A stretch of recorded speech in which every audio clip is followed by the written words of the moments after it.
everyone, and welcome to Museums Under the Spotlight. I'm Alina Dima, your host, and today I am truly delighted to take you on a tour to an enchanting place where time seems to have stopped. We will go back to the roots of the rural life in Romania. Enjoying a virtually central location in Bucharest, the National Village Museum stands out in sharp relief as an oasis of tranquility, a dreamlike set seemingly clipped from an immemorial rural legend.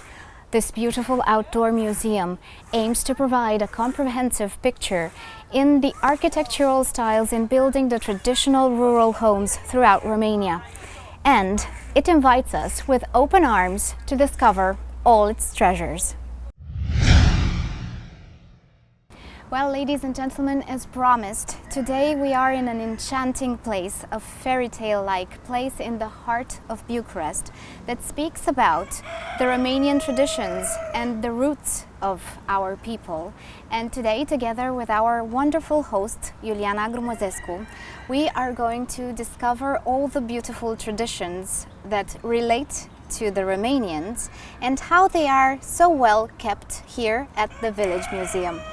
Hello, and thank you so much for having us here today. It is a delightful day and we can enjoy the sun and the beauty of nature and the beauty of all the houses that you have here, and also the chants of the roosters, because we are in a rural environment and we have to live with them also. Hello to you, hello to your viewers. I'm very glad to open our hearts to all of you, to those who love Romania in the very, let's say, in the very core of it. The Dimitrie Gusti National Village Museum, it's considered to be a village of all villages from Romania. So if you want to travel for at least 1 hour to whole Romania, to know Romania from 17th to 21st century, the Village Museum is the best solution. Speaking about the history of the Village Museum, when did it start and who came up with this absolutely wonderful idea? Our museum was opened for the public in 1936, so 81 years ago, and it was opened in May. That was considered to be the month of Bucharest. At that moment, the monarchy of Hohenzollern-Sigmaringen was having 60 years of domination here in Romania, and they wanted to celebrate with something great, something spectacular. And using this opportunity, Dimitrie Gusti, the head in charge of the Sociological School of Bucharest at that moment, he was helped by the foundation of Royal Highness of King Carol II, and he obtained the money to bring here many houses, in fact houses belonging to different families of peasants as a result of 20 years of research. So what you see today here, it's a result of at least 20 years of research at that moment. So having the project done, in merely 2-3 months, 28 households were brought here piece by piece like a Lego game. It was an effort of more than 10,000 people. Imagine dismantling the house from the field, then bring it here, remembering in which order was this beam and the another beam, and all the elements that practically make a house entire, and of course the annexes. So 1936 is the starting point of this museum. Now from 28 households to 382 monuments, it's a lot of work to be done, let's say. The Village Museum had a few directors who, let's say, lived and married with the museum, lived here practically, and continued with the idea of the great professor and sociologue Dimitrie Gusti, a great visionary, let's say. So Dimitrie Gusti brought here these 28 households at that moment. Coming the Second World War, a lot of refugees, especially from Basarabia, were brought here, and practically for 11 years, from 1936 to 1947, the museum was lived. So you could practically see a house and the family living in it.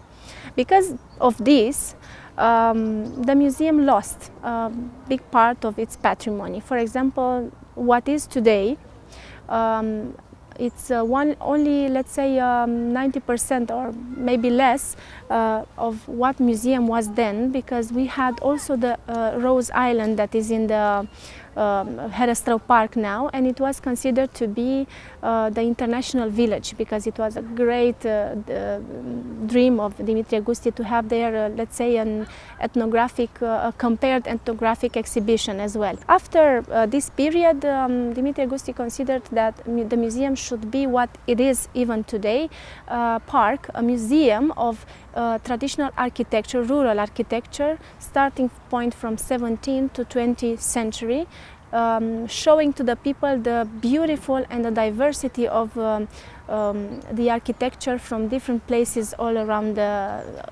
Romania. Practically, it's like a trip in time.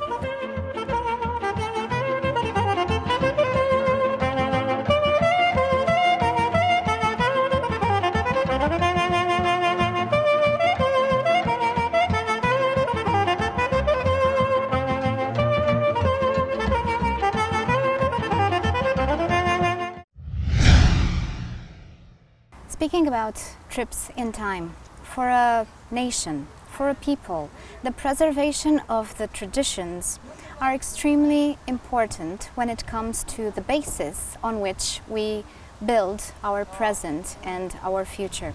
And the Village Museum does exactly that. It is a great custodian and a preserver of the traditions. And Romania has plenty of them.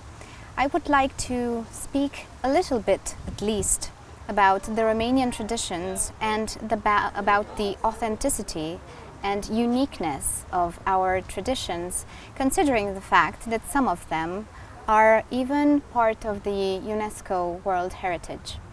It's true, our museum, even though it's not lived, so it's not eco-museum or live museum, preserves a very important patrimony, but not only the patrimony itself, but the stories of this patrimony.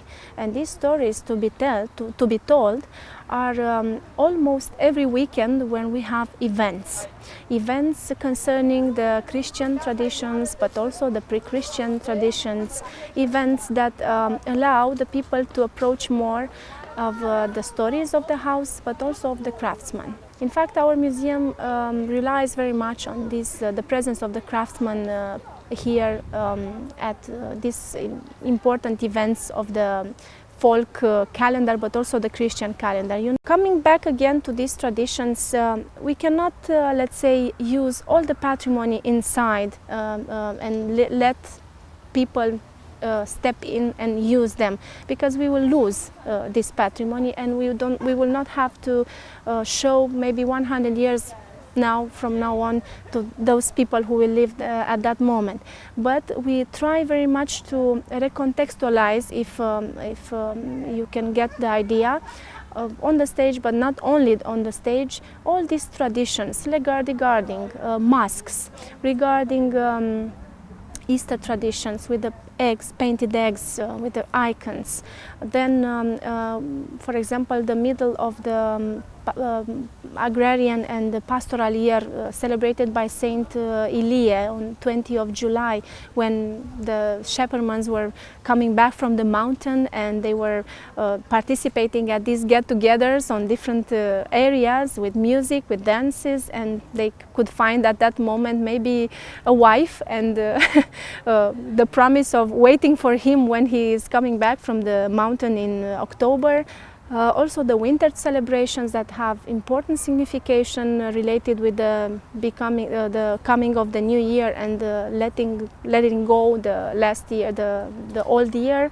And not only, there are many other celebrations and the moments that the Christian and the Romanian peasant and even the Romanian is remembering, and it's enjoying celebrating in family, and it's coming to the museum because we are preserving them in this way.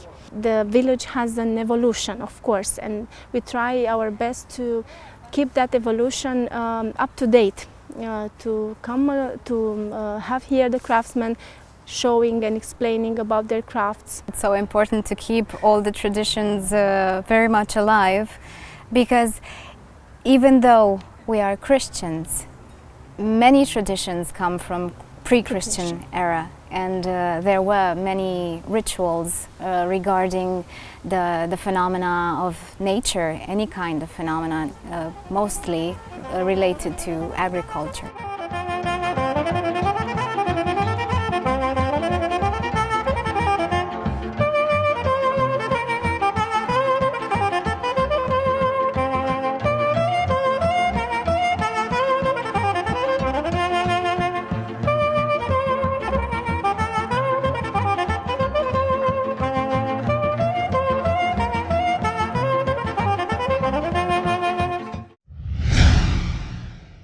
But coming back to how the museum is organized, Romania is divided in historical regions, and Yes. each region has its specificities and uniqueness, and each household was greatly improved by the beauty of the people living inside.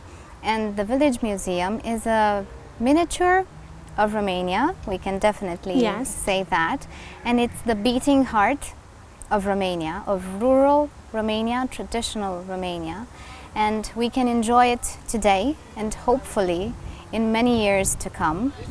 So let's see how the houses are divided here in the village museum according to the regions they come from. In the new, let's say, the museum, it's divided at this moment has 14 hectares and 382 constructions. From this area, we split it, the old village where we are now and the new village. In the old village where we are now, the museum was split in the five historical provinces such as Transylvania, Moldavia, Oltenia, Muntenia and Dobroja. The museum walks us through every historical region in Romania and whispers beautiful stories about the lives of the Romanian peasants, introducing us in a dreamlike, imaginative atmosphere so we can discover all the elements composing the daily lives of the traditional families throughout the ages. From north to south and from east to west, the regional houses welcome the viewer to enter a parallel world. So let's all step into the rural reality, discovering some of the most representative households of the museum.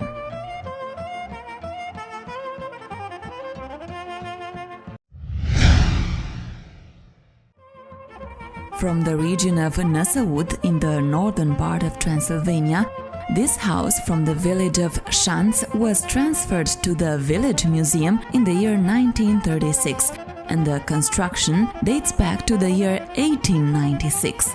The villagers' most important occupations were agriculture, breeding cattle, and lumberjacking. The house features a middle hallway with no ceiling, flanked by two large rooms, each serviced with a hind room pantry. The living room is host to a complex heating system composed of an open fireplace with a chimney and a cooker next to a small bedding space and a stove with a hot pan. A functional room such as the vestibule is showcased to the domestic warmth of fabrics woven in-house. Bedspreads, in Romanian țoluri, tapestry, table spreads, towels, textiles hanging on a perch. The dominating colors are red and white, and floral elements abound.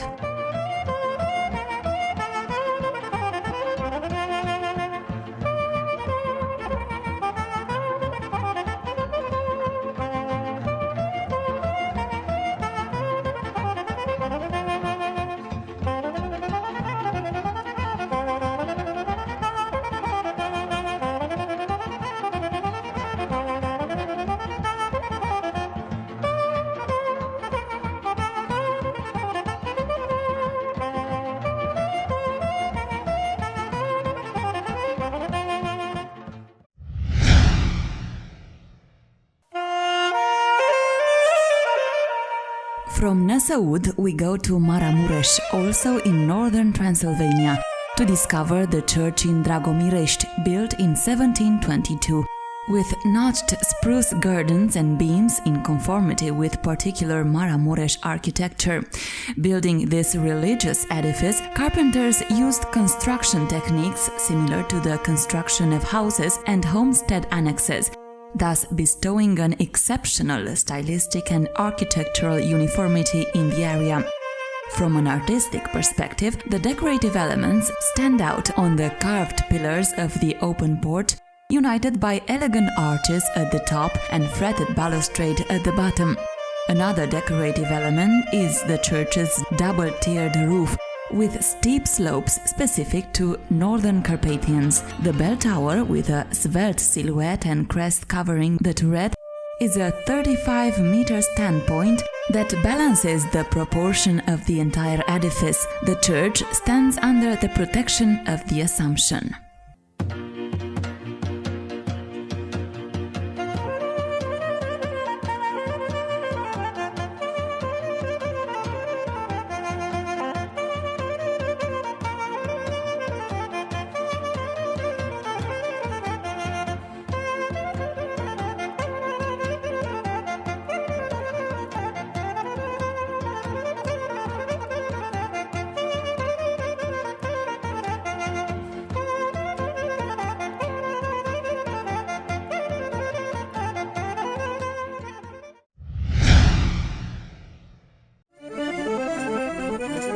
From the north, we go straight down to the south in Dobroja region, bordered by the waters of the Danube Delta and the Black Sea, and we discover a Lipovan household from the village of Jurilovka. Structurally speaking, the lay of the land in Lipovan villages is orderly, with wide and straight roads. The particular architecture of the region exhibits households that gather under one roof the house and the annexes, together with the use of clay and reed straws as building materials. This certain type of house, which reunites all household annexes, was built in 1898. The 10 rooms it holds serve for different functions, are arranged in a narrow angle. The other two sides of the interior are enclosed by a stone fence. The inner space thus created hosts the cooking oven during the summer and the bird shack. Considering its construction, its decorative elements, the presence of numerous fishing gear, the household from Jurilovka is a valuable testament of the lifestyle and workways of the population that regards Romania its second home.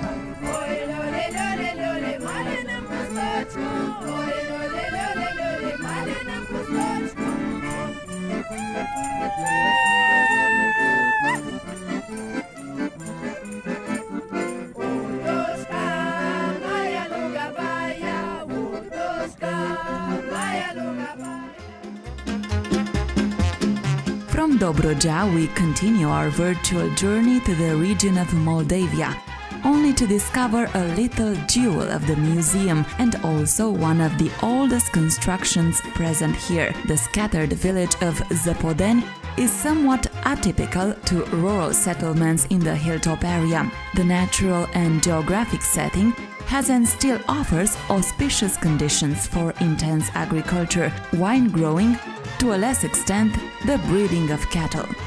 The house is an ancient monocellular lodge, one of the most valuable examples of mid-18th century's popular Moldavian architecture. It is built from massive oak wood beams, featuring a single room with a direct access and small windows. The modest interior is warm and welcoming. The heating system, set to the corner next to the entrance, is represented by an oven with an open fireplace. The interior also features a selection of folk costumes for feasts and holidays, hung on the beam to endow the premises with a beautiful and comforting decor.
National Village Museum in Bucharest is one of the most representative and most important ethnological museums in Europe. We can definitely say that by size and by importance and by all the traditions that are mentioned, and they are vivid here. I would like to know about the number of tourists coming here at the Village Museum in the very heart of Bucharest, the capital of Romania. Many of them, is true, are Romanians that need to come back to their roots from time to time and not forget about who they really are and who we really are as a nation, but also foreigners who come here to meet us in our core. It's true. Something changed in time. Since 2 years ago, we have observed through our survey questionnaires and our studies that increased very much the number of foreign tourists. So, for example, from a study that we made this summer, we have noticed that from 10 tourists, 7 are foreign. But what is important, we are the first museum as a number of visitors, and at least the most visited museum in the matter of foreign tourists from Romania. And the second cultural objective in Bucharest, first being the House of People.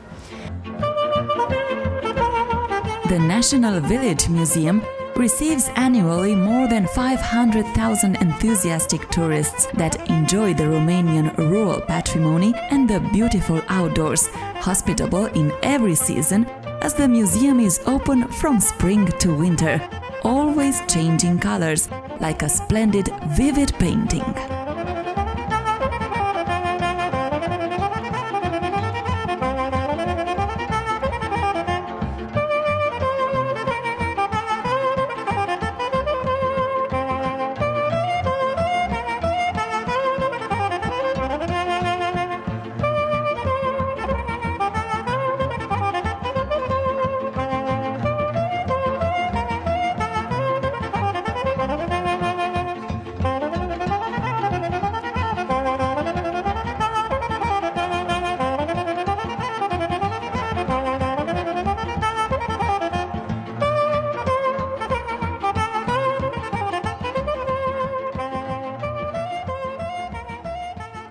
Well, ladies and gentlemen, I really hope that you have enjoyed this mesmerizing walk through history and traditions here at the Village Museum in Bucharest. And I truly believe that it is crucial for each and every one of us to take time to reconnect to our roots, as they represent the basis on which we create our present and our future. And it is always important to be appreciative of all the beauty that surrounds us. Until next time, remember to make your life a beautiful story.